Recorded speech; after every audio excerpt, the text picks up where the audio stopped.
એક ભગવાનનો પ્રેમ, બંનેમાં ફરક શું છે? ભક્ત ભગવાનને પ્રેમ એટલા માટે કરે કે ભગવાન મને વસ્તુઓ આપે, અને ભગવાન ભક્તને વસ્તુઓ એટલા માટે આપે કે કોઈ પણ બહાને મને પ્રેમ તો કરે. જ્યારે આપણે પ્રભુને પ્રેમ કરીએ છીએ તો પ્રેમ સાધન છે અને વસ્તુઓ સાધ્ય છે. અને જ્યારે ભગવાન જીવને વસ્તુઓ આપે તો વસ્તુઓ સાધન, પણ ભક્તનો પ્રેમ એ સાધ્ય છે. તો સૌથી પહેલો સંબંધ કયો જોયો આપણે? લૌકિક. કારણ કે લૌકિક કામનાઓને લઈને આવ્યા હતા, પણ પ્રભુ ખેંચવા માંગે તો એ જીવના મનોરથ પૂરા કરે. હવે જીવના મનોરથ પૂરા થઈ ગયા અને ત્યારે જીવને બીજું લાગે કે અરે જો પ્રભુના દર્શન કરવા ગયો અને પ્રભુએ મારું આ મનોરથ પૂરો કર્યો, એટલે હવે મારે પણ પ્રભુની પાસે જઈને કોઈ મનોરથ કરવો. કેટલા સમજદાર છો! મારે પણ પ્રભુની પાસે કોઈ મનોરથ કરવો જોઈએ. તો પ્રભુ દ્વારા મળ્યું અને એક ગ્રેટિટ્યુડના રૂપે આપણે આપવાનો પ્રયત્ન કરીએ તો એ કયો સંબંધ આવે? વ્યવહારનો. કયો સંબંધ? ભાવથી બોલો તો ખરા. વ્યવહારનો. હવે એ વ્યવહારના અર્થમાં અહીંયા મનોરથ કરાવવા માટે તો આવ્યા, પણ ક્યાંક જતા હતા દર્શન કરીને અને ત્યાં કોઈક પુસ્તકની દુકાનમાંથી શ્રીનાથજીના મહાત્માની પુસ્તક લીધી અને જ્યારે શ્રીનાથજીના ચરિત્રને જાણ્યું, શ્રીનાથજીના મહિમાને જાણ્યું, શ્રીનાથજીની કૃપાને ઓળખી, ત્યારે આપણને લાગે અરે આ આપણે શું ચાહતા હતા? શ્રીનાથજી તો સ્વયં ફલ છે અને ફલથી હું લૌકિક વસ્તુની ચાહના કરતો હતો. અને ત્યારે એના મનમાં જ્યારે એક મહાત્મા જાગ્યું, મહાત્માને જાણ્યું એટલે મહાત્મા જાગ્યું. અને હવે જ્યારે મહાત્મા જાણ્યું ત્યારે ચોથી અવસ્થા કઈ આવી? પુષ્ટિ અવસ્થા આવી. અને પુષ્ટિ અવસ્થા એટલે શું? હવે જીવ જ્યારે પ્રભુ પાસે જાય છે તો પ્રભુથી માંગવા નહીં, પ્રભુને માંગવા જાય છે. શેના માટે જાય છે? પ્રભુને માંગવા માટે. કોઈ બહુ સુંદર કહ્યું છે કે ઉन्होंने कहा कुछ मांगो. આ ચોથી અવસ્થા જ્યારે પુષ્ટિ અવસ્થા આવી જાય ત્યારે કઈ અવસ્થા આવે? કે જ્યારે આપણે એમનાથી નહીં એમને માંગીએ. એટલે ભક્તે કહ્યું ને કે ઉन्होंने कहा कुछ मांगो और मैंने उनसे उन्हीं को मांग लिया. उन्होंने कहा कुछ मांगो और मैंने उनसे उन्हीं को मांग लिया. उन्होंने कहा मुझे नहीं कुछ और मांगो, मुझे नहीं कुछ और मांगो, और मैंने कहा ऐसे करो राधा का श्याम दे दो.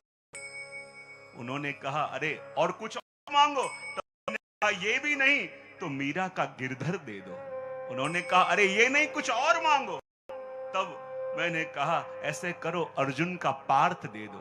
उन्होंने कहा ये नहीं कुछ और मांगो, तब मैंने कहा ऐसे करो कि यशोदा मैया का लाला दे दो. उन्होंने कहा ये नहीं कुछ और मांगो, तब मैंने कहा ये भी नहीं तो हमारे सूरदास का गोपाल दे दो.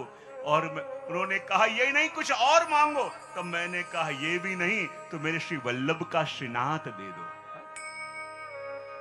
मैंने उनसे उन्हीं को मांग लिया. અને ત્યારે નાજી બાબા કહે કે રે તું વારે વારે ફરી ફરી મને જ કેમ માંગે છે? તારી સોઈ બરાબર કેમ અટકી છે?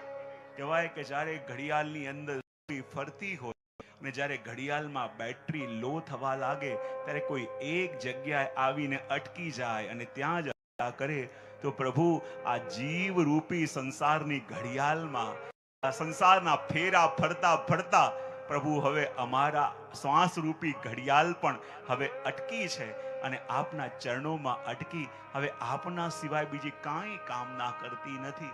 અને જ્યારે પ્રભુની પાસે પ્રભુથી માંગવા નહીં પ્રભુને માંગવા જઈએ ને તો પ્રભુ પણ પ્રતીક્ષા કરતા હોય કે હજારોની ભીડ સામે હોય, કે સામે કેટલાક તો એવા છે પ્રભુથી માંગવા આવ્યા છે, પણ જો એ ભીડમાં કોઈક જણ પાછળ ઉભેલો પણ એવો દેખાય કે જે પ્રભુને માંગવા આવ્યો, એને પ્રભુના દર્શન થતા ન હોય ને તો પ્રભુ પોતાના પંજા ઉપર ઊભા થઈને જુએ કે મારો એ જીવ ક્યાં છે કે જે મારાથી નહીં જે મને માંગવા આવ્યો છે.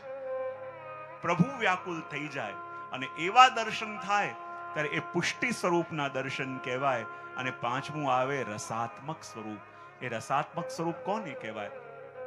જ્યારે તમે પ્રભુના દર્શન કરતા કરતા આમ મુખ ફેરવો અને બાજુમાં જ કોઈ વૈષ્ણવ ઊભું હોય અને એટલો તાપ એના મનમાં પ્રભુના દર્શનનો હોય, આંખોમાંથી અશ્રુ વહેતા હોય, દેહમાં રોમાંચ થતો હોય, અને જ્યારે સામે તો શ્રીજી બાબા બિરાજે છે, પણ એ વિરહી જનના નેત્રોમાં જ્યારે શ્રીનાથજી બાબાના દર્શન થાય ત્યારે માનજો આજે તમને રસાત્મક શ્રીનાથજી બાબાના દર્શન થયા છે.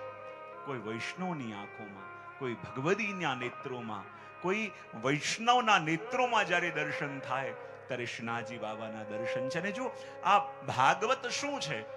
આ ગોપાલ દર્શનની જ યાત્રા છે. આ ગોપાલના દર્શન કરવા માટે જવાની યાત્રા છે. ને જો આ યાત્રા છે ને, તો હું કાયમ કહેતો હોઉં કે જ્યારે પણ યાત્રામાં જઈએ એ ત્રણનું યાદ રાખવું જોઈએ. હું કાયમ કહેતો હોઉં યાત્રામાં સૌથી પહેલો નિયમ શું? જો આ ગોપાલ દર્શનની યાત્રા છે અને એમ ના માનશો કે તમે અહીંયા બેઠા છો તો બેઠેલા રહેશો. ના, આ જેમ જેમ સ્કંધોની યાત્રા ચાલશે ને એમ તમે પણ આગળ જશો, આગળ વધશો. ઘણા લોકો કહેતા હોય કે ભાગવતની કથા વર્ષોથી કહેવાઈ રહી છે, ભાગવતની કથા વર્ષોથી સર્વત્ર કહેવાઈ રહી છે, તો એકની એક કથા કેમ સાંભળવાની? ત્યારે હું કાયમ કહેતો હોઉં કે આ કથા ચાહે એ હોય, પણ તમે રોજના રોજ બદલાવ છો કે નહીં? હા કે ના? તો પાડો. તમે રોજના રોજ અપગ્રેડ થાવ છો કે નહીં?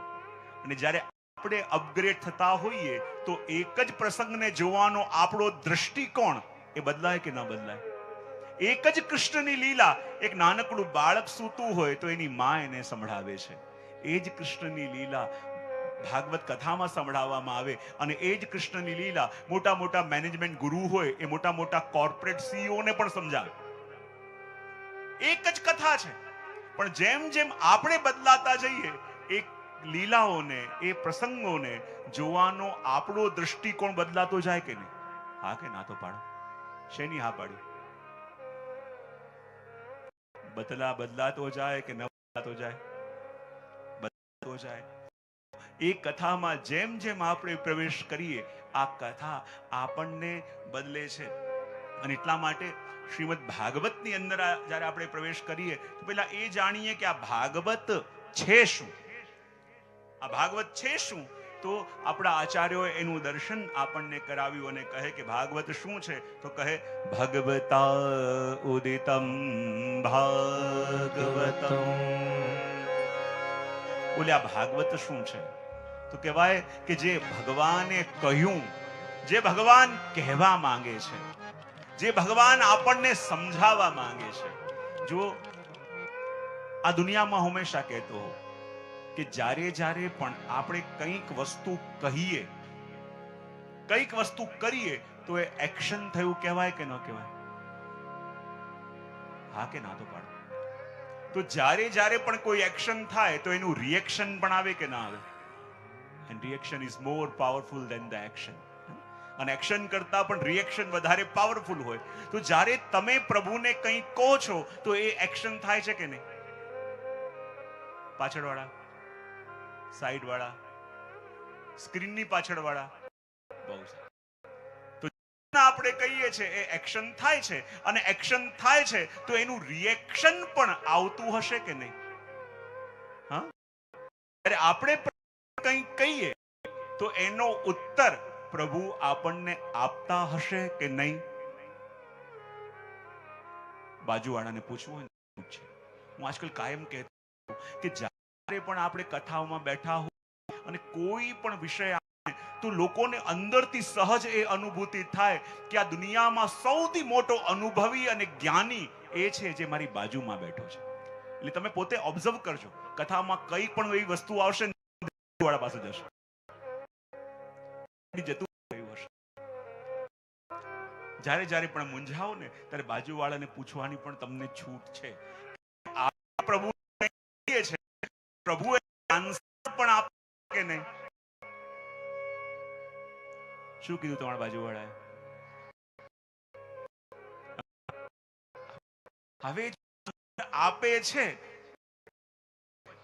આપણે કન્ફ્યુઝ કેમ રહીએ છીએ? કારણ કે આન્સર આપે છે તો ખરા, પણ આપણને સમજાતો બહુ સરસ. હવે આપણને સમજાતો નથી અને પછી વાંક પણ આપણે કાઢીએ તો હું હંમેશા કહું છું કે આ ભાગવત શું, આપણો પ્રભુ સાથેનો સંવાદ. ભાગવત સાંભળતા સાંભળતા એવી વાતો પણ આવશે, એવા પ્રસંગો પણ આવશે અને એવી પરિસ્થિતિઓ પણ આવશે કે જે સાંભળતા સાંભળતા આપણને લાગવા લાગે કે અરે આ તો મારા મનની વાત ચાલતી હતી, આ કેવી રીતે આવી ગયું.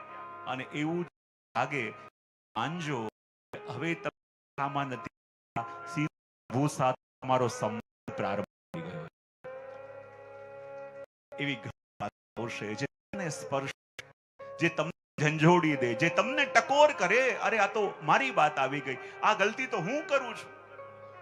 તો પછી આ જ વાત કેવી રીતે આવી, ત્યારે માનવાનું કે આ પ્રભુ સાથેનો આપણો સંવાદ પ્રારંભ થયો. ભાગવત કોને કહેવાય? તો આપણા આચાર્યો કહે કે જે ભગવાનનો પરિચય કરાવે એને કહેવાય ભાગવત. શું કહ્યું? જે ભગવાનનો પરિચય કરાવે એને કહેવાય ભાગવત. તો આપણને લાગે કે શું અમે ભગવાનને જાણતા નથી? અરે અમારા ઘરમાં તો છેલ્લા 30 વર્ષથી ઠાકોરજી બિરાજે છે, અરે કેટલા વર્ષોથી રોજ મંગળાના દર્શન કરવા જઈએ છે, તો શું અમે ભગવાનને જાણતા નથી કે અમારે જાણવા પડે?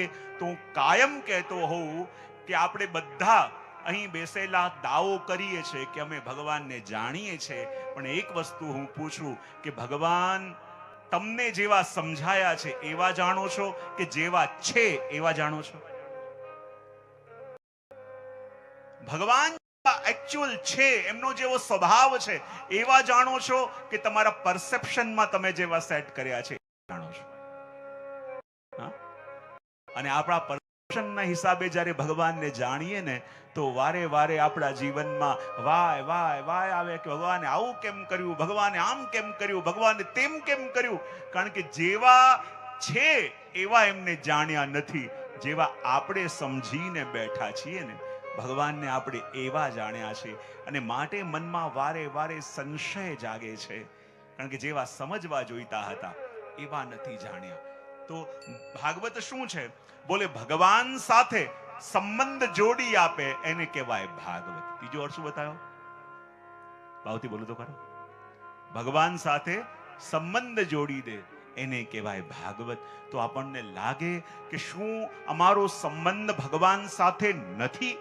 ભગવાન તો ગીતાજીમાં સ્વયં કહે છે મમૈવાંશો જીવ લોકે જીવભૂત સનાતન, કે જેટલા પણ જીવો છે મારા અંશ છે. તો સંબંધ તો એની સાથે છે, તો પછી સંબંધ જોડવાની વાત ક્યાંથી આવી? બોલે સંબંધ અને સંબંધીઓ આપણા ઘણા બધા છે, પણ એની સાથે સંબંધ કેવા સાચવ્યા છે એને આધારે આપણા સંબંધનો આધાર કયો કે નહીં? હા કે ના? તો પાડો. ઘણા બહુ નિકટના સગા હોય પણ વાલા ના હોય, કેટલાક વાલા હોય પણ સગા ના હોય. એવું થાય છે કે નહીં? તો સંબંધ તો પ્રભુ સાથે છે, પણ સંબંધ આપણો પ્રભુ સાથેનો છે કેવી રીતે? સંબંધ સારો છે કે ખોટો છે ખબર કેવી રીતે પડે આપણને? હું ઘણી વાર કહેતો હોઉં કે જીવનમાં તમને બે પ્રકારના વ્યક્તિઓ તમારી સાથે જોડાયેલા હોય. એક પ્રકારના વ્યક્તિ એ કે જે રોજ તમારી પાસે આવીને બેસે, સુખ દુઃખની વાતો કરે, બધી જીવનની ચર્ચાઓ પણ કરે અને તમારા કોઈ પણ કાર્યમાં પોતે હાજર ઊભા રહે. હવે એ વ્યક્તિ છે ને બીજા પ્રકારના વ્યક્તિ એ છે કે જ્યારે એને કોઈ કામ પડે ને ત્યારે તમારી પાસે આવે, કઈક સ્વાર્થ હોય તો મળવા આવે. આ બે પ્રકારના વ્યક્તિ હોય કે ન હોય? તો હવે રાતે તમે સૂતા હો અને રાતે 2:30 વાગે એ વ્યક્તિનો ફોન આવે કે જે તમને રોજ મળતો હોય, તો તમે ફોન ઉપાડશો કે નહીં? હા કે ના? શેની હા પાડી? મેં પૂછ્યું તું ઉપાડશો કે નહીં ઉપાડો? ઉપાડશો. અને એ કહે કે મારે બહુ જરૂરી કામ છે, હું બહુ મુશ્કેલમાં છું, મને તમારી હેલ્પની જરૂર છે, તો એ વખતે રાતે તમે જશો કે નહીં જાઓ? હવે એ જ ટાઈમે રાતે 2:30 વાગે એ વ્યક્તિનો ફોન આવે કે એને જ્યારે કામ પડે ત્યારે તમને યાદ કરે, એનો નંબર ફોનમાં તમે જોશો તો શું કરશો?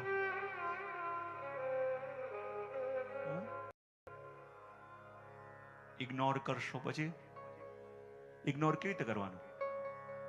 અચ્છા, મને એમ કહે મોડું ફેરવી લો ફોન જોઈને.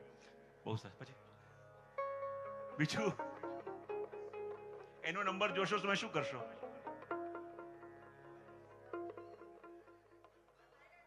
સાયલેન્ટ કરી દેશો, કોઈ ફોન બંધ કરી દેશે, સ્વિચ ઓફ કરી દેશે, બરાબર? તો આપણે બે પ્રકારના લોકો જોયા કે જે રોજ મળે છે, રોજ આપણી પાસે રહે છે, એનો ફોન અડધી રાતે જોઈએ તો પણ આપણે પિક કરી લઈએ, એની પાસે જઈએ. અને બીજા લોકો જ્યારે કામ પડે ત્યારે યાદ કરે, એનો નંબર જોઈએ તો આપણે કટ કરી દઈએ. તો હવે આપણે જોવાનું કે આપણે કોઈક વિનંતી પ્રભુને કરીએ અને તરત ફોન પિક થઈ જાય તો આપણે કઈ કેટેગરીમાં છીએ? અને પ્રભુને વિનંતી કરવા ફોન કરીએ અને પ્રભુ વારે વારે ફોન કટ કરી દે તો સમજી લેવાનું કઈ કેટેગરીમાં આપણે છીએ. એક જે રોજ પ્રભુની સેવા કરે, સત્સંગ કરે, પ્રભુનું નામ લે, પ્રભુનું પાઠ કરે, અને એનો ફોન કોઈ ઓડ ટાઈમમાં પણ આવે ને તો પ્રભુને લાગે નહીં આ મારો છે. એનો ફોન પિક પણ કરે અને આન્સર પણ કરે. અને જ્યારે કોઈ ઓકેશનલી ધાર્મિક બનતા હોય, ઘણા લોકો ઓકેશનલી ધાર્મિક બને, અને ઓકેશનલી ધાર્મિક બનતા હોય અને એવા લોકોનો ફોન આવે અને આપણા ફોન વારે વારે કટ થઈ જતા હોય ને તો પ્રભુને ફરિયાદ નહીં કરવાની, આપણી કેટેગરી ચેન્જ કરવાની કે આપણે કઈ કેટેગરીમાં આવી ગયા છે.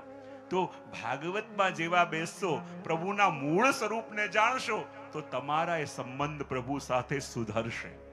એ તો પૂર્ણ રીતે અપનાવવા તૈયાર છીએ, પણ આપણે જ બહારના એટ્રેક્શનોમાં એટલા મૂંઝાયેલા છીએ કે એને જોઈ શકતા નથી. અને એટલા માટે કહ્યું કે ભગવાન સાથે સંબંધ સ્થાપિત કરે એ ભાગવત. અને ભાગવત શું છે?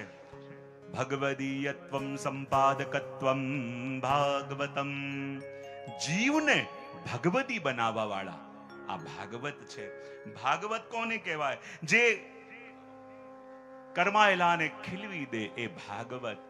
જે નિષ્ક્રિય ને સક્રિય બનાવે, જે સક્રિય ને સત્ક્રિય બનાવે એ ભાગવત. જે નિષ્કામ ને સકામ, સકામ ને કૃષ્ણકામ બનાવે એ ભાગવત.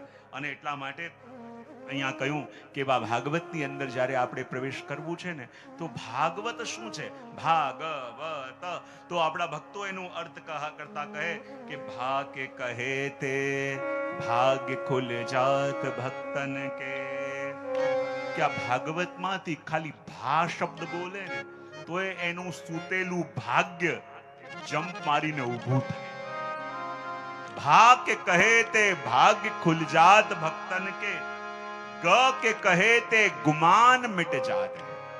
અને જ્યારે ગ કહીએ ને તો આપણી અંદર રહેલો સૂક્ષ્મ મદ હોય ને એ પણ ઓગળી જાય. જો જીવનની અંદર જ્યારે ફિકાશ લાગવા લાગે, જ્યારે જીવનની અંદર કોઈ સ્વાદ મળે નહીં ને ત્યારે માનવાનું કે આ અહંકાર અંદર આવીને ઊભો થઈ ગયો છે. હું ઘણી વાર કહું, એક દૂધનો ગ્લાસ હોય અને એમાં તમે સાકરનો ગાંગડો મોટો હોય ને એ નાખીને તરત દૂધ પીઓ તો દૂધ કેવું લાગશે? ફરી એકવાર, દૂધના ગ્લાસમાં સાકરનો ગાંગડો હોય ને, દલો એનો, એ નાખીને તરત તમે દૂધ પીઓ તો દૂધ કેવું લાગશે? કહેવા માટે તો કહી શકાય કે સાકર તો નાખી છે તો પણ દૂધ મોડું કેમ લાગશે? કારણ કે સાકર હજી ગળી નથી. એમ જીવનની અંદર પણ પેલો અહંકારનો ડલો પડ્યો હોય ને તો જીવન ફીકું લાગે. ને જીવન જ્યારે ફીકું લાગે ત્યારે માનવાનું કે હજી અહંકારનો ગળો ગાંગડો ઓગળ્યો નથી. અને એ જ્યારે ઓગળશે ત્યારે જીવનની અંદર મધુરતા આવશે. અને એટલા માટે ભગવદીયત્વ બનાવવા વાળા આ શ્રીમદ ભાગવત છે. તો ભાગવતજીના અંદર આપણે પ્રવેશ કરીએ એનાથી પૂર્વ એવો વિધાન છે કે કોઈ પણ વ્યક્તિ, વસ્તુ કે પદાર્થ હોય, જ્યાં સુધી એના મહાત્મને આપણે ન જાણીએ, એના મોલને આપણે સમજી ન શકીએ, એના મહત્વને આપણે જાણી ન શકીએ, માટે 6 અધ્યાયોમાં પદ્મ પુરાણ અંતર્ગત શ્રીમદ ભાગવતજીના મહાત્મનું દર્શન આપણને વ્યાસજી કરાવે છે. કારણ કે જે કિંમતી વસ્તુ કદાચ તમને આપી દે પણ એનો મહિમા તમને ખબર ન હોય. જેમ કહીએ ને, એક નાનકડું બાળક હોય એને તમે કંઈક 1000ની કે 2000ની નોટ જેવી હોય એ આપો અને એક તરફ ચોકલેટ આપો, આ બંને વસ્તુ બતાવો તો બંનેમાંથી શું લેશે? હા, તમને બતાવે તો તમે જાણો છો કે આ લઈશ તો એવી ઘણી બધી આવી. તો જેના મહિમાને જાણતા હોય ને તો એના માટે અગ્રસર થાય. તો એમ શ્રીમદ ભાગવતજી આપતા પહેલા પણ એના મહાત્માનો પરિચય કરાવવો બહુ જરૂરી છે. કારણ કે મહાત્મા જાણ્યા વિના વસ્તુ આપી દઈએ ને તો આપણે ગ્રાન્ટેડ લઈ લઈએ. મહાત્મા જાણ્યા વિના વસ્તુ ગ્રહણ કરી લઈએ તો એના સાચા અર્થને આપણે જાણી ન શકીએ. માટે મહાત્માના પ્રથમ અધ્યાયના અંદર આપણે પ્રવેશ કરીશું, જેમાં ભગવાનના સ્વરૂપનું વંદન કરતા અહીંયા અમારા દાસજી કહી રહ્યા છે, સચ્ચિદાનંદ રૂપાય. સભી બોલી, સચ્ચિદાનંદ રૂપાય વિશ્વોત્પત્યાદિ હેતવે. વિશ્વોત્પત્યાદિ હેતવે. તાપત્રય વિનાશાય. તાપત્રય વિનાશાય. તાપત્રય વિનાશાય. તાપત્રય વિનાશાય. શ્રી કૃષ્ણાય વયમ નમઃ. શ્રી કૃષ્ણાય વયમ નમઃ. શ્રી કૃષ્ણાય વયમ શ્રી કૃષ્ણાય વયમ નમઃ. જો વ્યાસજી આપણને પ્રભુનો પરિચય કરાવે છે, અને પરિચય કેટલી રીતે થાય. સૌથી પહેલા કોઈ પણ વ્યક્તિની પાસે આપણે જોઈએ તો એને બરાબર જોઈ લઈએ તો જોઈને પણ પરિચય થાય. અને કહેવાય ને કે કોઈ પણ વ્યક્તિ 6 સેકન્ડની અંદર જજ કરી લે કે આ કેટલામાં છે. કેટલી વારમાં? પહેલી જોઈને પરિચય થાય. એના પછી જોવામાં સારો હોય, કદાચ લગ્નની વાતે ચાલતી હોય કે વાત ચાલતી હોય, પહેલા આપણને કોઈ ચિત્ર બતાવે અને જોવામાં સારો લાગે તો આપણે એ જોઈને લેતા નથી. પછી નક્કી કરીએ જોવામાં તો સારો છે પણ કામકાજ શું કરે છે. જોવામાં સારો હોય પણ કામકાજ ઊંધા કરતો હોય તો વાત જામે? હા કે ના? તો પાડો. શેની ના પાડી? કામ ઊંધા કરતા હોય તો વાત ન જામે. તો પહેલી વાત છે જોવામાં કેવો છે. બીજું કામકાજ શું કરે છે. અને કામકાજ એ સારું હોય તો ત્રીજી વાત આવીને અટકે સ્વભાવ ઉપર. જોવામાં સારો હોય, કામકાજ સારું કરતો હોય, પણ સ્વભાવ એવો કે ભોજનમાં જરાક મીઠું ઓછું હોય ને થાળી કે સ્વભાવ, વાત જામે? હા કે ના? તો જામે. પછી કૃપા કરીને બતાવો, જે પ્રભુ સાથે જોડવાની વાત કરો, જે પ્રભુને હૃદયમાં પધરાવવાની વાત આપ કરો છો, કૃપા કરીને બતાવો એ પ્રભુનું સ્વરૂપ કેવું છે. તો સ્વરૂપનું અહીંયા વ્યાસજી કહે, સચ્ચિદાનંદ રૂપાય. સચ્ચિદાનંદ રૂપાય. અમારા પ્રભુ છે આનંદ રૂપ. અમારા પ્રભુ રૂપ પણ છે, અમારા પ્રભુ ચિદરૂપ પણ છે, અમારા પ્રભુ આનંદ રૂપ પણ. કોઈ આ ત્રણ, यदि प्रभु स्वरूप तो प्रभुનું રૂપ કે રૂપ હોય તો પ્રભુનું ચિદરૂપ છે. પ્રભુ આનંદ સ્વરૂપ હોય તો પ્રભુનું આનંદ સ્વરૂપ છે. કરતા વ્યાસ છે પ્રભુનું સદરૂપ. આ આખું જગત જે આપણને આંખોથી દેખાય છે એ શું છે? એ પ્રભુનું સદરૂપ છે. ચિદરૂપ લિવિંગ પણ સજીવ સૃષ્ટિ છે. આપણે બધા કોણ છીએ? એ પ્રભુનું. અને આપણા દરેકની અંદર રહેલા અંતર્યામી જે અંદર બેસીને આપણા દરેકના કર્મોને જુએ છે, એ કોણ છે? એ ભગવાનનું આનંદ સ્વરૂપ છે. સ્વરૂપ છે.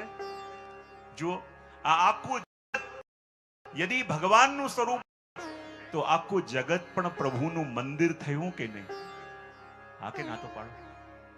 અને યદિ પ્રભુ આપણા હૃદયમાં પણ બિરાજતા હોય તો આપણું હૃદય પણ મંદિર બને કે ન બને? હા કે ના તો પાડો.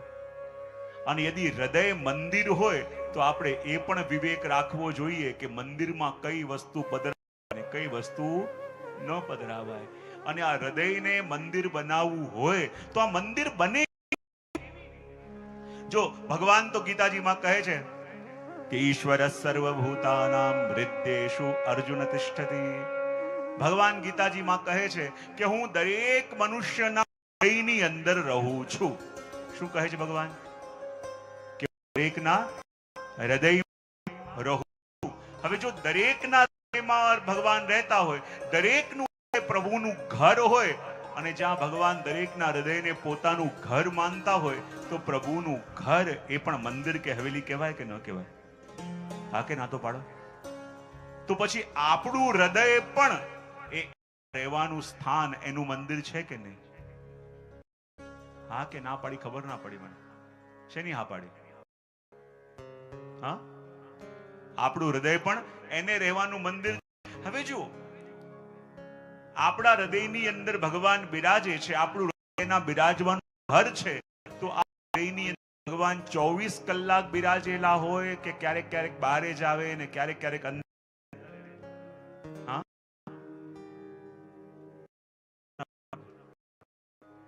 યદિ હૃદય ભગવાનના બિરાજવાનું સ્થાન હોય, હૃદય પ્રભુનું ઘર છે, તો 24 કલાક પ્રભુ હૃદયમાં રહે, ક્યારેક ક્યારેક બહાર ક્યારેક ઘરમાં. હા, શું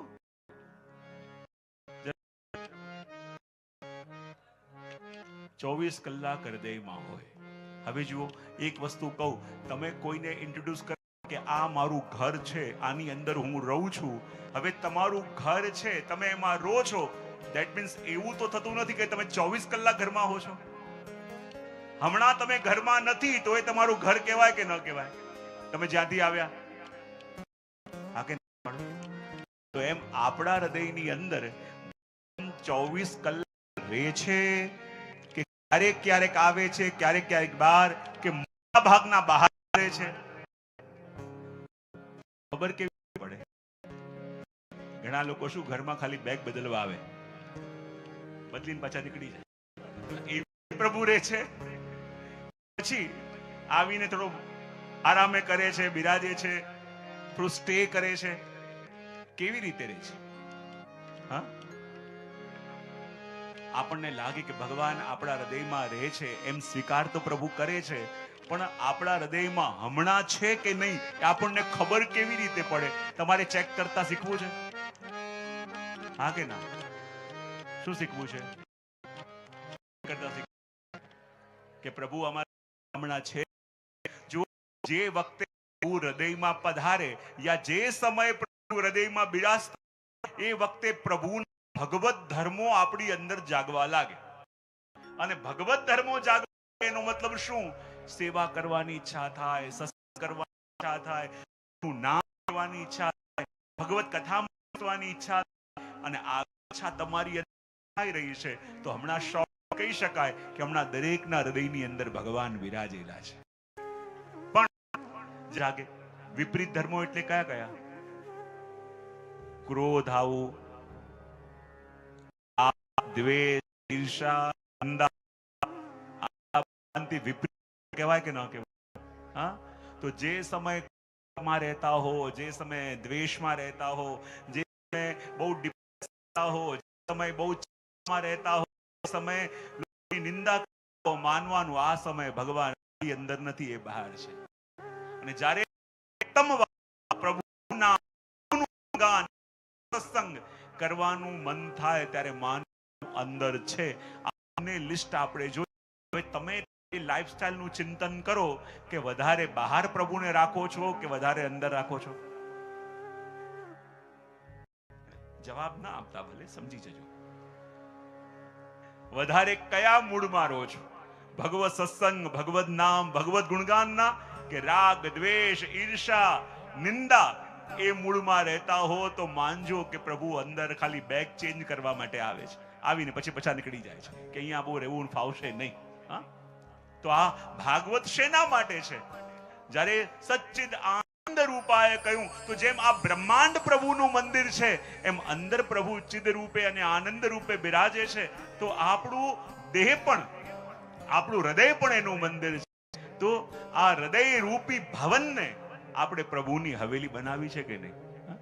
તો ભક્તો ગાય કે હવેલી બનાવી દઉં સીધી તારા નામની. પણ જો દુનિયામાં કોઈ મકાન બનાવીએ અને હૃદયની અંદર જ્યારે પ્રભુની હવેલી બનાવી હોય તો એના માટે રો મટીરિયલ શું જોઈએ એ પણ ધ્યાનમાં રાખીએ, અને એ મટીરિયલ આવે ત્યારે પ્રભુની હવેલીનું નિર્માણ થાય ને ત્યારે પ્રભુને લાગે હવે આના હૃદય રૂપી ભવનને છોડીને મારે બીજે ક્યાં જવું નથી, અને પ્રભુ સદા આપણા હૃદયમાં વિરાજે.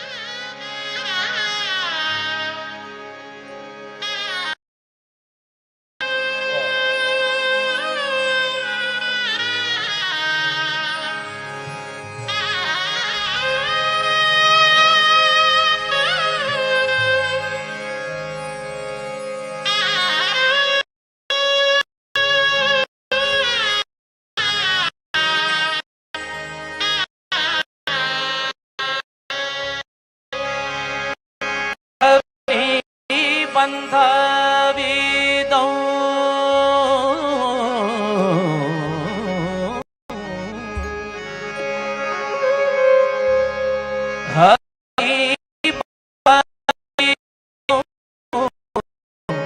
શ્રી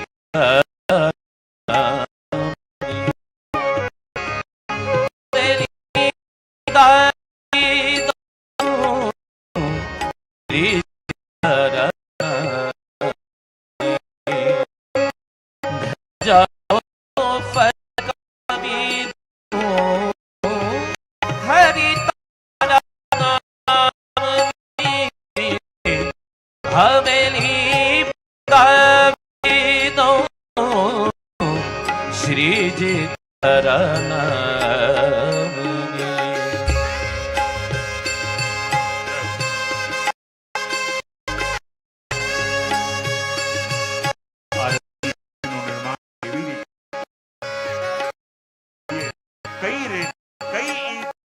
કયું જલ આમાં ઉપયોગ કરીએ તો આ હવેલી હૃદયની બને.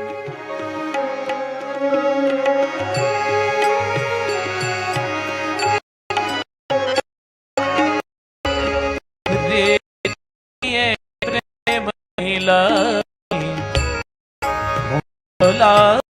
સ્નેહની કીટો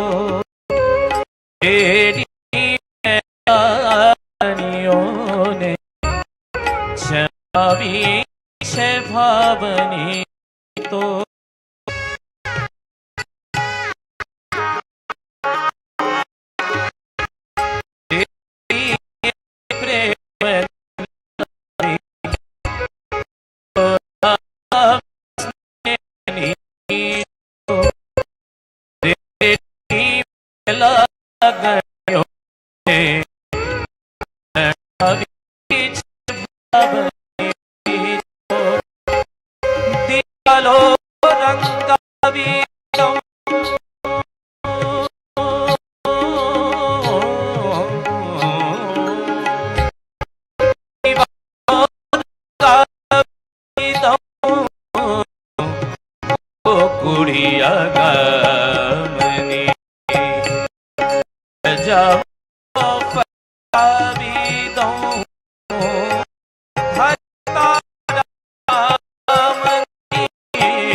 હવેલી બંધાવી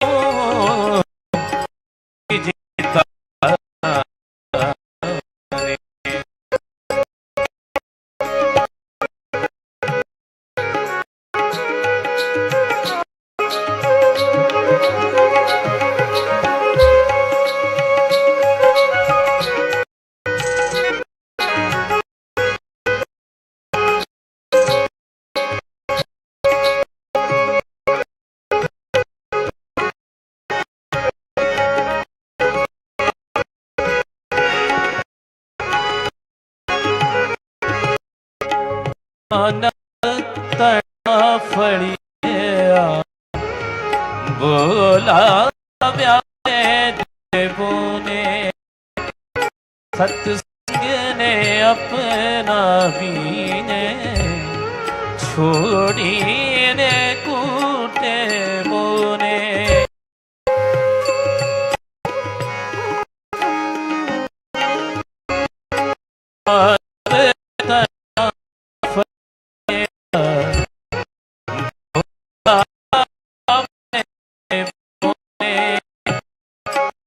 સત્સંગને અપનાવીને છોડીને કૂટે કંટાળી દઉં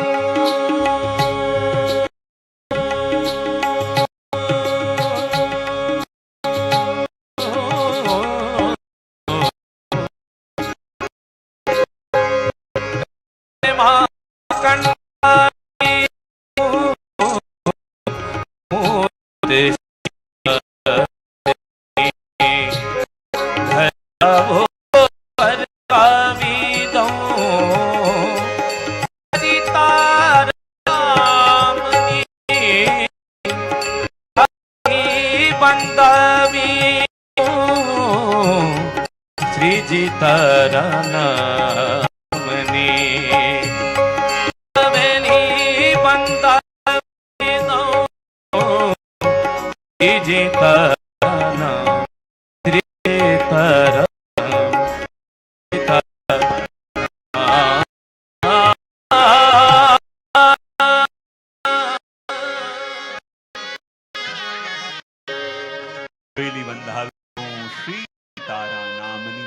અને આપણા હૃદયને જ્યારે પ્રભુની હવેલી બનાવીએ ત્યારે પ્રભુને રહેવા પધારવાનું મન થાય અને સદા ભજવાનું મન થાય અને આખું જે આપણને દેખાય છે ભગવાનનું સ્વરૂપ પણ આપ જીવો એ સજીવ સૃષ્ટિ લિવિંગ કોણ છે? ભગવાનનું સ્વરૂપ. કોણ છે? ભગવાનનું ચિદ સ્વરૂપ. અને આપણા દરેકની અંદર બિરાજેલું અંતર્યામી છે એ ભગવાનનું આનંદ સ્વરૂપ. હા, એ પણ કંઈ ખોટું, હા, એ પણ કંઈ ખોટું કરીએ છીએ.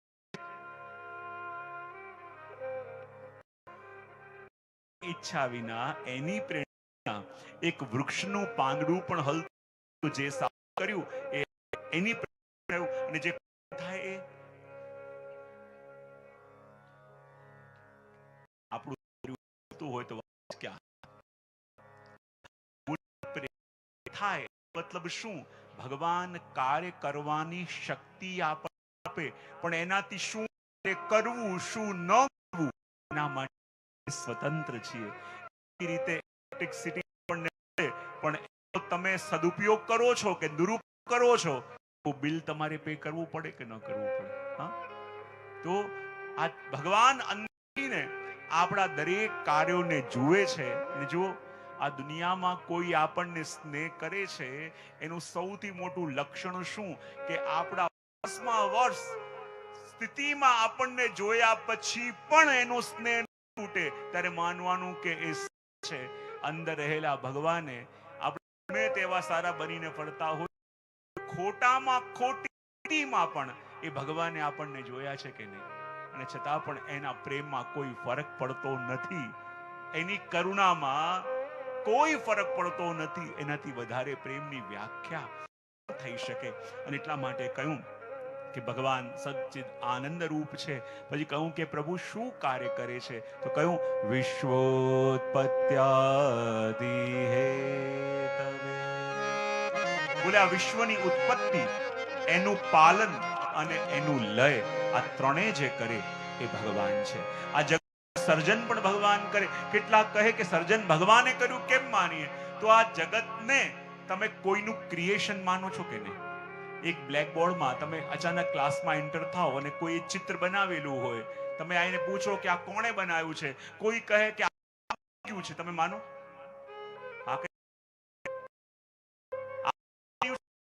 નહીં માનો. બોલે જ્યાં કઈક ક્રિએશન છે ધેટ મીન્સ એનો કોઈ ક્રિએટર પણ હોવો જોઈએ. તમે જ્યારે કોઈક એવો ફોન જુઓ કે જેની અંદર બધા ફીચર્સ આમ એવા સેટ કરેલા હોય કે વારે વારે બદલાયા કરે, તમે કોઈ કહો કે આ કોણે બનાવ્યું, કોઈ કે આ તો આપોઆપ બની ગયું, તમે માનો કે આપોઆપ બની જાય? આખી સિસ્ટમ એમને બની જાય ના. જ્યાં ક્રિએશન છે તેનો ક્રિએટર પણ કઈ હોવું જોઈએ. તો એવી રીતે આ દુનિયાની અંદર સમય સમય પણ ઋતુ બદલાય, સમય સમય જ્યારે ટાઈમ આવે ત્યારે મોસમ બદલાય, વૃક્ષોના પાંદડાઓનો રંગ બદલાય, વૃક્ષોના પાંદડા ખરે ફરી નવા ફૂલ આવે, નવા પુષ્પો આવે, નવા પાંદડા આવે. જે આ વ્યવસ્થિત રીતે ચાલી રહ્યું છે, શું એ ખાલી કોઇન્સિડન્સ હોય કે આની પાછળ પણ કોઈ સિસ્ટમ વર્ક કરી રહી છે? અને સિસ્ટમ વર્ક કરતી હોય તો એ સિસ્ટમને સેટ કરવા વાળો પણ કોઈ હોય કે ન હોય? હા કે ના? તો શેની હા પાડી? બહુ સરસ. તો આ જગતનું સર્જન, જગતનું પાલન અને જગતનો સંહાર જે કરે છે એ ભગવાન. તો આપણને લાગે પાલન અને સંહાર અને સર્જન તો મનુષ્ય પણ કરે છે, તો જે ત્રણ વસ્તુ આપણે કરીએ એ ભગવાન પણ કરે છે. તો ફરક શું રહ્યો? ત્યારે આપણને કહેવામાં આવે કે માણસ જ્યારે સર્જન કરે તો એના સર્જનમાં એને મોહ થયા વિના રહેતો નથી, અટેચમેન્ટ થઈ જાય છે. મારું સર્જન છે. જ્યારે કોઈ વસ્તુનું પાલન કરે છે તો એ પાલન કર્યાનો ઈગો થતા વિના રહી શકતો નથી. ને જ્યારે કોઈ વસ્તુનો લય કરે છે તો એને દુઃખ થયા વિના રહેતું નથી. જ્યારે ભગવાન પાલન કરે છે, પાલનમાં અટેચમેન્ટ નહીં. ભગવાન સોનાની દ્વારકા હોય એને બોડી શકે. પાલન ભગવાન કરે છે, પણ ભગવાન પાલન કરે છે તો ક્યાંય પાલન કરવાનું કોઈ બિલ મોકલે છે? આટલા સમય સુધી સૂરજ હતો, આટલા સમય સુધી ચંદ્રમા હતો, કોઈ બિલ આવે છે? નથી આવતો. પાલનનો મદ નથી. અને લય થાય તો લયનું ભગવાનને દુઃખ નથી, પણ મનુષ્યને છે. ભગવાન આખા જગતનો લય કરી દે એમને દુઃખ ન થાય. અને આપણો નવો ફોન હોય હાથમાંથી છટકે અને 2 ચીરા પડી જાય તો એ આખા દિવસ પ્રસાદ લેવાનું ભાવે. બહુ સરસ. માટે વિશ્વોત્પત્યાદિ હેતવે ભગવાનના કાર્યનો પરિચય આપ્યો. અને હવે પ્રભુનો સ્વભાવ કેવો છે તો એ સ્વભાવનો પરિચય આપતા કહે તાપત્રય વિનાશાય. તાપત્રય વિનાશાય. ભક્તના ત્રિવિધ તાપોને દૂર એ અમારા પ્રભુનો સ્વભાવ છે. જો અમારા પ્રભુ છે ને નવનીત અરોગે, નવનીત પ્રિય છે ને પ્રભુ, નવનીત પ્રિય છે, નવનીત અરોગે, તો આપનો સ્વભાવ પણ નવનીત જેવો કોમલ થઈ જાય. અને નવનીતનો સ્વભાવ શું કે જ્યાં સામે તાપ આવે, સામે અગ્નિ આવે તો નવનીત પીગળ્યા વિના રહી શકતું નથી. નવનીત એટલે માખણ. અને એનો સ્વભાવ પણ એવો. અમારા પ્રભુ પણ માખણ અરોગે અને સ્વભાવ માખણ જેવો. સામે અગ્નિ લાવો તો પીગળ્યા વિના ન રહે. અને જે દિવસે ભક્તના હૃદયનો તાપ પ્રભુને દેખાય ને તો પ્રભુ પીગળ્યા વિના રહી શકતા નથી. અને હજી પીગળ્યા નથી તો માનો આ તાપ હૃદયમાં પ્રગટ્યો નથી. જો શ્રીનાથજી બાબા અહીં બિરાજે છે ને, અહીંયા બિરાજતા પહેલા ક્યાં બિરાજતા હતા?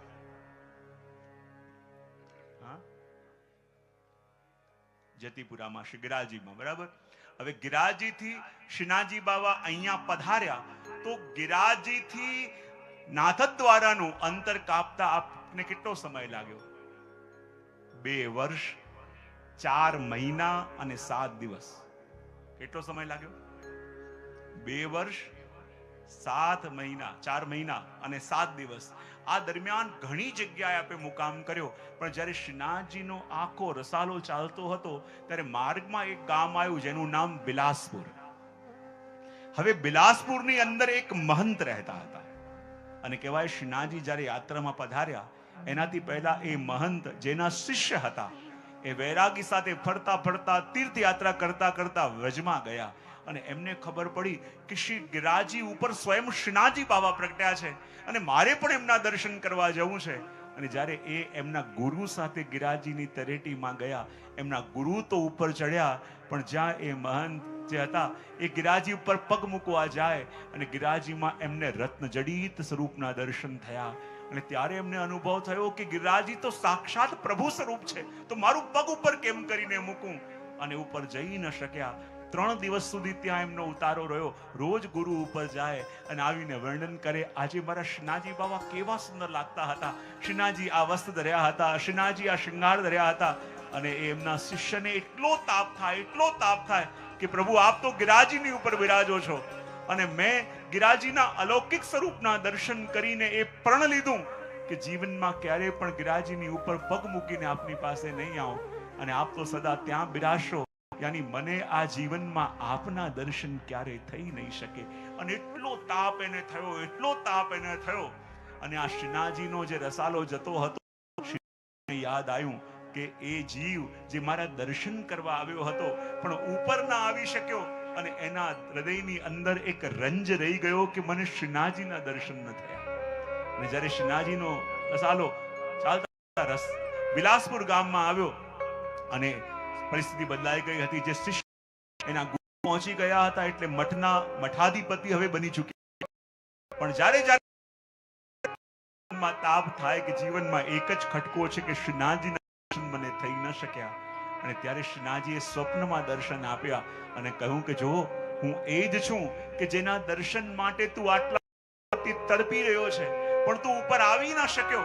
તારા ગુરુએ એના હિસાબે તું મારું ચિંતન કરે છે, પણ જો હવે હું તારા ગામની પાસેથી પસાર થઈ રહ્યો છું અને તું કદાચ મારા દર્શનનું ચિંતન કરીને ભૂલી ગયો હોઈશ, પણ શ્રીનાથજી કહે મારો સ્વભાવ એવો છે કે મારા નજદીક આવી જેના હૃદયમાં મારા દર્શનનો તાપ થયો હોય અને એ એમને એમ પાછો જાય તો એ મારાથી સહન ન થાય.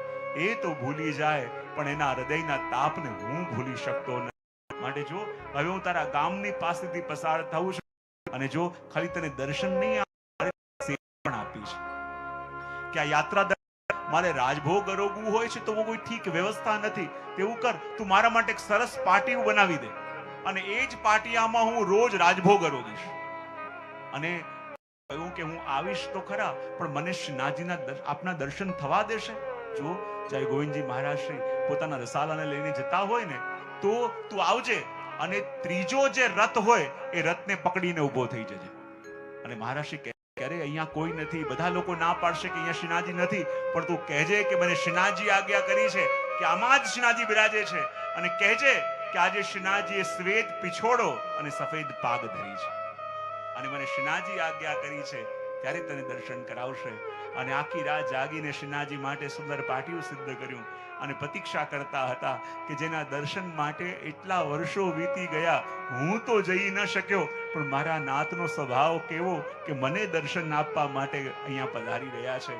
અને જ્યારે એ શ્રીનાથજીનો રસાલો આવ્યો, એ ભાગતા ભાગતા વૈરાગી ગયા અને જઈને ત્રીજો લાંબો, કેટલા હાથી ઘોડા અને કેટલા, એમાંથી ત્રીજા રથને પકડી લીધો. કારણ કે બાદશાહની સેનાઓ આવતી હતી, સાવધાન રહેવાનું હતું, અને રથને પકડ્યું અને કહે કે મને શ્રીનાથજીના દર્શન કરાવો. બધા કહેવા લાગે શ્રીનાથજી તો વ્રજમાં બિરાજે છે, અહીંયા ક્યાંથી હોય? બોલે ના, મને શ્રીનાથજી આજ્ઞા કરી છે કે આ રથમાં છે એમણે સફેદ પીછોડો અને સફેદ પાગ ધરી છે, અને આ હું પાટિયો સિદ્ધ કરીને લાવ્યો છું. અને આ વર્ણન સાંભળ્યું ત્યારે મહારાજશ્રીને લાગ્યું નહીં આ કોઈ અનુભવી છે, અને ત્યારે એમને દર્શન કરાવવામાં આવ્યા, અને એ જ પાટિયામાં શ્રીનાથજી રાજભોગ અરોગ્યા. પણ જો અમારા પ્રભુને પણ છે ને કોઈની સેવાની આદત બહુ જલ્દી પડી જાય. જ્યારે રાજભોગ અરોગી એ વૈરાગી કઈ કામથી ઘરે ગયો, અને જ્યારે રસાલો આગળ જતો હતો ત્યારે બધા લોકો વિચાર કર્યો રાજભોગ અરોગી લીધો, હવે આ પાટિયાનું આગળ શું કામ? એ પાટિયાને ત્યાં જ રેતમાં નાખી દીધો. અને જ્યાં પાછા વૈરાગી ભાગતા ભાગતા આવ્યા, એ પાટિયું પડેલું જોયું, લાગ્યું ચલો શ્રીનાથજી બાબાએ મારી સેવા ખાલી એકવાર સ્વીકારી તો ખરા, મારી એટલી યોગ્યતા નહીં હોય કે વધારે સેવા મને મળે. એમ આગળ ચાલ્યા, પણ શ્રીનાથજીએ જોયું કે આ પાટિયું ફેંકેલું છે. જેવા 3 ગાઉ આગળ ગયા અને શ્રીનાથજીનો રથ અટકી ગયો. વારે વારે ચલાવવાનો પ્રયત્ન કરે, રથ આગળ ન વધે. ત્યારે ગંગાબાઈએ કહ્યું બાબા શું થયું? અહીંયા નથી કોઈ એવો સરોવર, નથી કોઈ એવા સુંદર વાટિકા કે જ્યાં રોકાવાનું મન થાય, જગ્યા છે, અહીંયા રથ કેમ અટક્યો? ત્યારે શ્રીનાથજી કહે કે મારા એ સેવકે એટલા ભાવથી પેલું પાટિયું સિદ્ધ કર્યું હતું, અને બધા સેવકો ત્યાં ફેંકી આવ્યા છે, જ્યાં સુધી એ પાટિયું નહીં આવે હું રાજભોગ નહીં અરોગું. અને બધા સેવકોને દોડાયા, ગોતતા પેલું પાટિયું લઈને આવ્યા. ત્યારે શ્રીનાથજી બાવાનો રથ ચાલ્યો, અને આખી યાત્રામાં શ્રીનાથજી બાવા ભોગ અરોગ્યા છે. એવા અમારા પ્રભુનો સ્વભાવ છે. જે પણ કહે ને, ભક્તા બિલાશા ચરિતા અનુસારી, જેવી જેવી ઈચ્છાઓ આપણે ભક્તો કરીએ એવી એવી ઈચ્છાઓને પૂરી કરવા વાળા અમારા શ્રીનાથજી બાબા છે. જેવા જેવા મનોરથ આપણા મનની અંદર જાગે એવા મનોરથને સિદ્ધ કરનારા શ્રી બાબા છે. તો એ પ્રભુનું નામ શું છે? શ્રી કૃષ્ણાય વયમ નમઃ. એમ કહી એમનો પરિચય આપ્યો. બીજા શ્લોકની અંદર ભાગવતના ઉત્તમ વક્તા એવા સુખદેવજી મહારાજનું વર્ણન કરતા, એમનું સ્વરૂપનું ચિંતન કરતા કહી રહ્યા છે, યમ પ્રવ્રજંત મનુતે તમપેત કૃત્યં દ્વૈપાયનો વિરહકા તર આજુહા પુત્રેતિ તન્મયતયા તરવો વિનેદુ સ્તં સર્વભૂત હૃદયં મુનિમાનતોસ્મિ.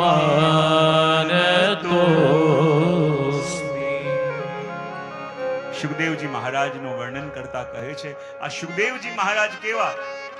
જે પિતાનો આશ્રમ છોડીને ભાગી રહ્યા છે અને પિતાજીની પાછળ પાછળ હે પુત્ર રોકાઈ જા એમ પુત્ર મોહમાં ભાગી રહ્યા છે. તો કહેવાય સુખદેવજીનું ભાગવું પણ વ્યાસજીને વંદનીય લાગ્યું. બોલે કેમ? કારણ કે સુખદેવજી ભાગી રહ્યા છે ભગવાન માટે. સુખદેવજી ભાગી રહ્યા છે માયાને છોડીને. ભાગવું પણ વંદનીય લાગ્યું. પણ જ્યારે વનની અંદર આવ્યા, સુખદેવજી સર્વભૂત હૃદય છે અને વૃક્ષોના માધ્યમથી પોતાના પિતાને ઉત્તર અપાયો. જ્યાં વનની અંદર આવ્યા, બધા વૃક્ષો હલવા લાગ્યા, એમાંથી ફળ પડવા લાગ્યા અને માનવ વૃક્ષ કહી રહ્યા છે કે જુઓ, જેમ અમે જેને પાલી પોસીને મોટા કર્યા છે એ અમારામાં લાગેલા ફલ અમારા પુત્ર રૂપ છે, પણ અમે એનો મોહ નથી રાખતા, વિશ્વ કલ્યાણ માટે આપી દઈએ છે. એમ હે વ્યાસજી, આપની સાધનાનું પરિપક્વ ફલ એ આપના પુત્ર સુખદેવજી છે. એનો મોહ છોડો અને વિશ્વ કલ્યાણ માટે જવા દો. તેવા સુખદેવજી મહારાજને અહીંયા વંદન કર્યા અને આગળ આપણને નૈમિષારણ્ય લઈ જાય છે કે જ્યાં લઈ જઈ અને વક્તા અને શ્રોતા એ બંનેનો પરિચય આપતા કહે છે, સુતમાસીનો અભિવાદ્ય મહામતિ કથામૃત રસાસ્વાદ કુશલ સૌनको બ્રવીત. જો નૈમિષારણ્યની અંદર વક્તા અને શ્રોતા એ બંનેનો પરિચય બહુ સુંદર આપ્યો. બોલે વક્તા કોણ છે? બોલે સૂતજી. અને સૂતજીને પરિચય આપતા શું કહ્યું? મહામતી. બોલે વક્તા કોણ? જેની મતિ મહાન હોય. અને શ્રોતા કોણ? કથામૃત રસાસ્વાદ કુશલ, જે પ્રભુની કથા સાંભળવામાં કુશળ હોય. સૌથી પહેલા વક્તાનો પરિચય આપ્યો કે બોલે વક્તા કોણ? બોલે જેની મતિ મહાન. અને મતિ મહાન એટલે શું? કે જે જ્યારે બોલે ત્યારે કથામાં સૌથી પહેલા જાણી લે કે સામે જે બેઠા છે એનું સ્તર શું છે અને એને પ્રભાવિત કરવા નહીં પણ એને પ્રકાશિત કરવા માટે બોલે.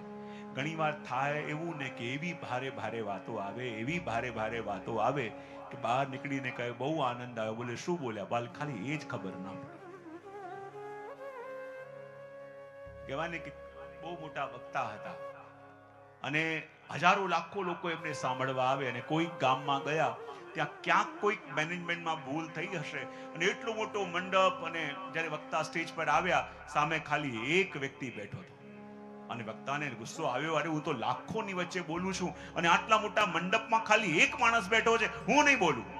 ત્યારે સામે બેસેલો વ્યક્તિ હાથ જોડીને કહે કે હું આપની પ્રતીક્ષામાં બહુ દૂરથી આવ્યો છું, હું આપ તો બહુ જ્ઞાની છો, આપને કંઈ કહી ન શકું, પણ એટલી વસ્તુ હું જાણું છું કે હું ગોવાળિયો છું અને 100 ગાય માટે ઘાસ ખાડીને મેં રાખેલું હોય પણ એમાંથી પહેલી એક ગાય આવી જાય તો અમે એને ભૂખી જવા ન દઈએ. અને જ્યાં આ વાત કહી એ વાત એને બહુ સ્પર્શી ગઈ. વાત સાચી છે. 100 ગાય માટે ઘાસ કાઢીને રાખ્યું હોય, પણ એમાંથી ખાલી એક ગાય પહેલા આવી ગઈ તો એને ભૂખી જવા ન દઈએ કે આ કોઈ સારો શ્રોતા મને મળ્યો છે, બોલે તું બેસ, આજે હું તને સંભળાવીશ. ને જ્યાં શ્રોતા બેઠો અને વક્તાએ બોલવાની શરૂઆત કરી, ચારે વેદ, 18 પુરાણ, 6 શાસ્ત્ર, ઇતિહાસ, ભૂગોળ, પુરાણ બધું સંભળાવી દીધું. પેલો સાંભળતો જાય ને જ્યાં 3-4 કલાકમાં પ્રવચન પૂરું થયું, પેલા એ કહ્યું ધન્ય થઈ ગયો, ધન્ય થઈ ગયો. બોલે અચ્છા કેવું લાગ્યું? ત્યારે એને કહ્યું કે લાગ્યું તો બહુ અદ્ભુત, પણ એક વસ્તુ કહેવાની મારે રહી ગઈ. બોલે શું? મેં કહ્યું હતું કે 100 ગાય માટે ઘાસ કાઢીને રાખેલું હોય અને એમાંથી એક ગાય આવે તો એને ભૂખી ન મોકલીએ, પણ એ કહેવાનું રહી ગયું હતું કે 100 ગાય માટે ઘાસ કાઢેલું હોય ને એક ગાય આવે તો એકલી ગાયને 100 ગાયોનું ભેગું ખવડાવી ન દઈએ. આ તો મારા ભૂખા બોલાઈ ગયા. ગામડાનો અભણ માણસ અને આ વેદ, વેદાંત, ઇતિહાસ, પુરાણ સાંભળીને આ ખબર નહીં એવા ચાબકા લાગ્યા કે શેની વાતો થઈ રહી છે કાંઈ ખબર ના. તો વક્તા કોણ? બોલે જેની મતિ મહાન છે. મતિ મહાન કોને કહેવાય? કે જ્યારે અહીંયા આવીને બેસે ત્યારે એ ભરોસો એને હોય કે આ હું કઈ કહી નથી રહ્યો, આ શરીરનો ઉપયોગ કરીને જેની વાત જેને કહેવી છે એ અંદર આવીને કહી જાય એવો હું અવસર આપી રહ્યો છું. તો પોતે કહે છે તો ગામની વ્યથા છે, પણ જેની વાત છે એ પોતે આવીને કહે એને જ કથા કહેવાય. અને એ જ વર્ણન ત્યાં થઈ રહ્યું છે. અને એટલે કહ્યું વક્તા સૂતજી છે, કથા અમૃત રસાસ્વાદ કુશલ એવા શ્રોતા છે. અને શૌનકજી કોણ? શ્રોતા. અને શ્રોતા કોને કહેવાય? જેને કથામૃતનું શ્રવણ કરતા આવડે છે. જો સાંભળવું ને એ પણ એક કલા છે, પણ આપણે બધા સંભળાવવામાં એટલા બધા મશગુલ હોઈએ કે સાંભળવા તૈયાર હોતા બહુ સરસ. આજે સાચું કહેજો, તમે કોઈની સાથે પણ વાત કરવાની શરૂઆત કરો તો સાંભળવામાં વધારે રસ હોય કે પોતાનું સંભળાવવામાં? શેમાં? તો સાંભળવું ને બહુ મોટું ત્યાગ કહેવાય. તમે આ 4 કલાક સાંભળો છો ને એ સહેલું નથી. કારણ કે આ એ વ્યક્તિઓ હોય છે કે જે પોતે કોઈનું નથી સાંભળતા અને કોઈનું ન સાંભળતા હોય, ક્યારે ન સાંભળતા હોય, અને એમને સંભળાવવું પડે ને તો આ બહુ સહેલું નથી. અને 4 કલાક બેસીને સાંભળવું, અને સાંભળવું છે ને એ પણ એક કલા છે. જ્યારે સામને વાળાને સાંભળતા થઈએ ને ત્યારે માનવાનું કે હવે સંવાદ પ્રારંભ થઈ રહ્યો છે. અને સાંભળવું કોને કહેવાય? જો સૌથી ઉત્તમ શ્રોતા એ કહેવાય કે જેના આંખોમાંથી અને જેના મનમાંથી એક બાળક જેવો વિસ્મય ગયો નથી. અને બાળક જેવો વિસ્મય એટલે જ્યારે એક નાનું બાળક કોઈક વસ્તુ જુએ તો એ વસ્તુને કેટલા વિસ્મયથી જુએ છે, એને જોઈને કેટલા ભાવો એની આંખોની સામે આવી જાય છે. તો જે વસ્તુ જાણે બાળકે પહેલી વાર જોઈ હોય એવી રીતે જ્યારે આપણે હજારો વાર કથા સાંભળી કેમ ના હોય, પણ જ્યારે પ્રત્યેક પ્રસંગની અંદર એ વિસ્મય જેનો જળવાયેલો હોય ને ત્યારે માનવાનું આ શ્રોતા છે. અને એટલે તો ઘણીવાર મારી પાસે પૂછવા માટે આવે ને જે અમે આ સુધી ક્યારે કથા સાંભળી નથી, પહેલી વાર સાંભળવાના છીએ, તો શું ધ્યાન રાખવાનું? મેં કહ્યું ધ્યાન એક જ રાખવાનું, જેણે ઘણી કથાઓ સાંભળી હોય ને એની બાજુમાં બેસવાનું નહીં.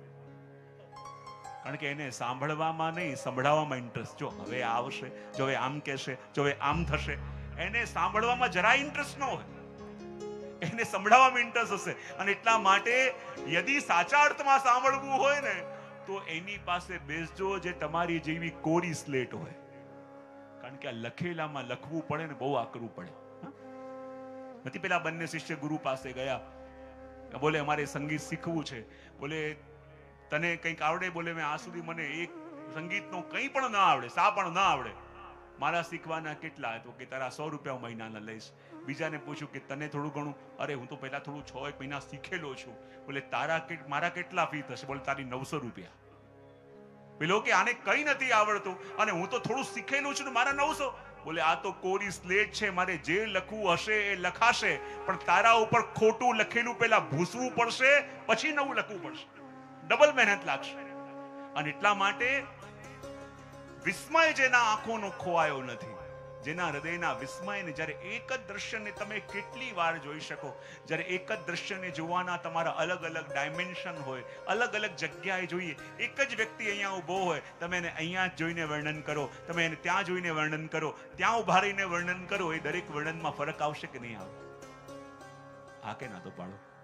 તો જીવનના જે ફેસની અંદર આપણે હમણાં ચાલી રહ્યા હોઈએ, જીવનના જે કસોટીના ટાઈમમાંથી આપણે પસાર થઈ રહ્યા હોઈએ ને, એ ડાયમેન્શનમાં ઊભા રહી, એ એંગલથી, એ દ્રષ્ટિથી જ્યારે જીવનના એક એક પ્રસંગોને આપણી સાથે રિલેટ કરીએ ને, ત્યારે સાચા અર્થમાં આપણે શ્રોતા બન્યા એમ કહી શકાય.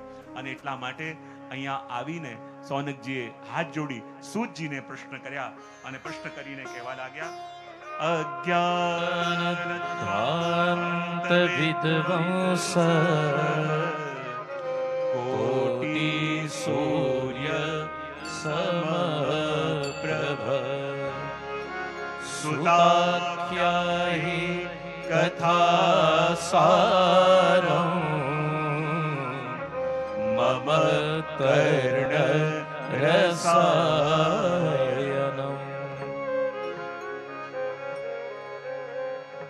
હે ગુરુદેવ, અમારા જીવનમાં અંધકાર છે અને આપનું જ્ઞાન તો કોટી કોટી સૂર્ય સમાન છે. અરે અંધકારને દૂર કરવા માટે તો એક દીવો પણ કાફી હોય, અને આપની પાસે તો કરોડો સૂર્ય સમાન જ્ઞાન છે. તો કૃપા કરી અમારા અજ્ઞાનને દૂર કરો. અને કહ્યું, ભક્તિ જ્ઞાન વિરાગ આપતો વિવેકો વર્ધતે માન, માયા મોહ નિરાશાશ્ચ વૈષ્ણવૈ ક્રિયતે કથમ. કૃપા કરીને ભક્તિ જ્ઞાન અને વૈરાગ્યથી પ્રાપ્ત થતો વિવેક, એ વિવેકની વૃદ્ધિ કેવી રીતે થાય? વિવેક કોને કહેવાય? જો આ જીવનમાં હું કાયમ કહેતો હોઉં, આપણા અંતઃગુરુ કોને કહેવાય? બોલે આપણી અંદર રહેલો વિવેક. ને જ્યાં સુધી વિવેક ન જાગે ત્યાં સુધી આપણે ભક્તિ માર્ગમાં આગળ ન વધી શકીએ. અને અંદર રહેલો વિવેક એટલે શું? શું કરવું, શું ન કરવું, એનું જ્ઞાન આપે એને કહેવાય વિવેક. કઈ વસ્તુ ક્યારે કરાય, કોઈ સારી વસ્તુ પણ આપણે કરતા હોઈએ, પણ એ દરેકના માટે દરેક વખતે એ વસ્તુ સારી નથી પણ હોતી. ક્યારે શું કરવું, શું ન કરવું, શું બોલાય, શું ન બોલાય, એનું જ્ઞાન એને કહેવાય વિવેક. જો જીવનમાં નબળી ક્ષણો આવે ને, એ નબળી ક્ષણોની અંદર વ્યક્તિ દુખી ક્યારે થાય છે કે જીવનમાં આવેલી વીક સિચ્યુએશનમાં પોતાને સાચવી ન શકે. બાકી જીવનમાં આપણને લાગતું હોય ને કે ટાઈમ જ ખરાબ ચાલે છે, તો કોઈનો ટાઈમ પરમનન્ટલી ખરાબ નથી હોતો. જીવનમાં જ્યારે ખરાબ ટાઈમ નથી આવતો, ખરાબ ફેસીસ આવે છે. અને એ ખરાબ ફેસીસની અંદર યદિ આપણે યોગ્ય નિર્ણય લઈ ન શક્યા તો જિંદગીભર પછતાવું પડે. તો એ નિર્ણય કેવી રીતે લેવાય? એ નિર્ણય સાચા અર્થમાં આપણા અંદર જાગેલો વિવેક આપણને આપે. હું હમણાં જ ક્યાંક કહેતો હતો કે જીવનની અંદર જો જ્યારે નિર્ણય, આપણે સુખી છીએ કે દુખી છીએ, આપણે આનંદમાં છીએ કે હતાશ છીએ, આપણે ચિંતિત છીએ, જે પણ કાંઈ છીએ ને, એની જવાબદારી દુનિયામાં બીજા કોઈની નહીં, આપણા લીધેલા ડિસિઝન્સ, આપણા લીધેલા નિર્ણયની છે કે નહીં? હવે કેમ હા નથી બોલતા? આ પર્સનલ એટેક થાય એટલે. જીવનમાં આપણે જે પણ છીએ, સુખી કે દુખી, સફળ કે અસફળ, એ આપણા લીધેલા નિર્ણયને આધારે છીએ કે નહીં? અને નક્કી આપણે કર્યું હોય, આમાં તો બહુ મોટો લાભ છે ને આમ છે ને આમ છે, અને ખાડામાં પડીએ એટલે પછી પ્રભુને કહીએ, પ્રભુ આપે આ મારી સાથે કેમ કર્યું? પ્રભુ કે તું તારા પ્રપોઝલ લઈને મારી પાસે આવ્યો હતો? પરમિશન તને મેં આપી હતી? બોલે ના. આ મેં તને કીધું તું કે આ કર? બોલે ના. બોલે આ થઈ ગયું હોત તો બધી ક્રેડિટ તું લેવાનો હતો, અને આ બગડ્યું તો મારા ઉપર બ્લેમ કરે છે. તો જીવનમાં નિર્ણય લેવો એ સૌથી અગત્યની વાત છે. હમણાં હું ક્યાંક કહેતો હતો કે જો નિર્ણય લેવો હોય ને તો આટલા ટાઈમમાં ક્યારે પણ નિર્ણય નહીં લેવો. ટેકનિક કહેતા હોલ્ડ કહેવાય, ઘણી વાર કહેતો હું, આટલા ટાઈમે નિર્ણય ના લેવાય, જેને HALT કહેવાય. H એટલે જ્યારે હંગ્રી હોઈએ. શું કીધું? બહુ ભૂખ્યા હોઈએ ને ત્યારે જલ્દી કોઈ નિર્ણય નહીં લેવો, કારણ કે એ વખતે આપણી બુદ્ધિ બરાબર કામ કરતી ન હોય. એચ હંગ્રી જ્યારે હોય, પછી એ એંગ્રી હોય. બીજી કઈ વસ્તુ? જ્યારે બહુ ગુસ્સામાં હો ત્યારે કોઈ પણ પરમનન્ટ નિર્ણય લેવો નહીં, કારણ કે સિચ્યુએશન એ ટેમ્પરરી છે અને ઘણીવાર ટેમ્પરરી સિચ્યુએશનને કારણે આપણે એવા પરમનન્ટ નિર્ણય લઈ લેતા હોય કે જેને કારણે આખી જિંદગી દુઃખી થવું પડતું હોય. એટલે ટેમ્પરરી સિચ્યુએશનની અંદર ક્યારે પણ પરમનન્ટ નિર્ણય લેવા નહીં. તો પહેલું કયું? એચ એટલે હંગ્રી, બીજું એ એટલે એંગ્રી, પછી એલ એટલે લોનલી. જ્યારે બહુ લોનલી ફીલ થતું હોય ને લાગતું હોય ને કોઈ કોઈનું નથી રે, ને કોઈ આ દુનિયામાં કોઈ કોઈનું સગું નથી, આ દુનિયામાં કોઈને કોઈની પડી નથી, અમે આખા દુનિયા માટે ઘસાઈએ પણ કોઈને અમારી પડી, એવું ખાલી તમને નહીં, આ દુનિયામાં બધાને થાય છે. એટલે જ્યારે લોનલી હોઈએ, લોનલી ફીલ થાય ત્યારે પણ પરમનન્ટ નિર્ણય લેવા નહીં. અને ત્રીજું આવ્યું ટી, HALT. ટી એટલે ટાયર્ડ. જ્યારે કામ કરીને બહુ થાક્યા ને ત્યારે અચાનક વૈરાગ્ય જાગે. હવે આ બધું મૂકી દેવું છે, આ બધું મૂકી દેવું છે, આ બધામાં નથી પડવું. થાય છે કે નહીં? પણ જરા બરાબર નિંદર થઈ ગઈ, સવારે ફ્રેશ થઈને ઉઠ્યા એટલે પાછા ભાગતા થઈ ગયા કે નહીં? તો આટલી અવસ્થામાં ક્યારે પણ પરમનન્ટ નિર્ણય લેવા નહીં. આવી અવસ્થામાં જ્યારે પણ નિર્ણય લઈએ ને જીવનભર રોવું પડે. તો કેટલી વસ્તુ આપણે જોઈ? HALT. H હંગ્રી, A અને T ટાયર્ડ. બસ આટલી અવસ્થામાં જો નિર્ણય લઈએ તો જીવનભર રોવું પડે. આ બાળકો બરાબર જો કથા પછી બધાને રિવાઇઝ કરાવી દેજો, બરાબર? સરસ. તો આ વિવેકની જાગૃતિ થાય તો સાચા અર્થમાં કથા ફલિત થાય અને કહે કે આપ તો ગુરુ છો, અને ગુરુ તો એ છે કે જે ભગવાન સાથે ભગવાનના દર્શન પણ કરાવી દે. તો કૃપા કરીને બતાવો કે આ બધા ઝંઝટોમાંથી નીકળવાનો ઉપાય શું છે, બધાનો સાર શું છે. અને જ્યારે આ પ્રશ્નો પૂછાયા અને એના ઉત્તરમાં સૂતજી આજ્ઞા કરતા કહે છે, કાલ વ્યાલ મુખગ્રાસ